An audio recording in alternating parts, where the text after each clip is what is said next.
Hello friends, I am Apna Rumel And I am Carol Shahzad. Welcome to our program Followers of the Christ.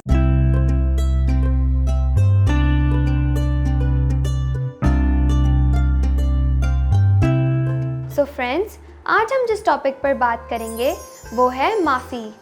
माफ़ी से related हमें Bible मुकद्दस में बहुत सी stories मिलती हैं, जिनमें से एक स्टोरी पर आज हम गौर करेंगे। ये स्टोरी मुकद्दस मत्ती की अंजील उसके 18वें बाब की 23वीं से 35वीं आयत में है। इस हवाले में हम देखते हैं कि खुदावंद यीशु मसीह अपने शागिर्दों को एक तमसील सुनाते हुए कहते हैं कि आसमान की बादशाही उस बादशाह की मानित है जिसने अपने खादिमों से हिसाब लेना चाहा, और जब हिसाब लेने लगा तो उसके सामने एक शख्स हाजिर हुआ जिसने उसे 10,000 कंतार अदा करने थे। और क्योंकि उसके पास अदा करने को कुछ ना था तो बादशाह ने हुक्म दिया कि उसका सब कुछ बेचकर कर्ज वसूल कर लिया जाए। इस पर उस शख्स ने बादशाह से रिक्वेस्ट की कि आप मुझे थोड़ा सा टाइम दें तो मैं आपका सारा कर्ज अदा कर दूंगा।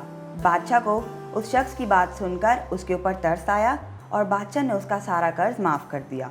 इसके बाद जब वो शख्स बाहर गया तो उसे उसका एक हम खिदमत मिला जिसने उसे 100 दिनार अदा करने थे, और उसने उसका गला घोंटा और उससे कहा कि अपना कर्ज अदा कर।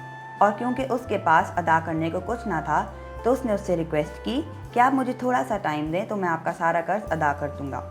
लेकिन उसने उसके ऊपर तरस ना खाया और उसको कैद खाने में डाल दिया। जब कुछ लोगों ने ये देखा तो उन्होंने बादशाह को जाके बताया, और बादशाह बहुत गुस्सा हुआ और उसने उस शख्स को बुलाकर उससे कहा कि जब मैंने तुम्हारे ऊपर तरस खाकर तुम्हारा सारा कर्ज माफ़ कर दिया तो तुम्हें भी ऐसा ही करना चाहिए था। और इसके बाद बादशाह ने उस शख्स को जल्लादों के हवाले किया और उन्होंने उसे कैद खाने में डाल दिया।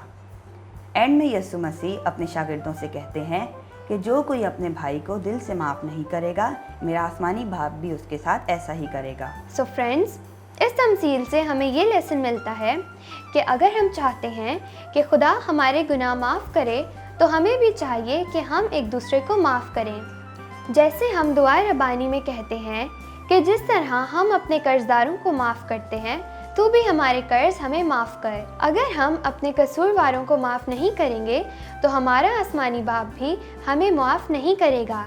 इसलिए हमें चाहिए कि हम अपने अंदर रहम पैदा करें और एक दूसरे को माफ़ करें। फ्रेंड्स, वी होप कि आपको आज का एपिसोड बहुत अच्छा लगा होगा और आपने इस एपिसोड से बहुत कुछ सीखा होगा। मिलते हैं नेक्स्ट एपिसोड में, तब तक के लिए गुड बाय।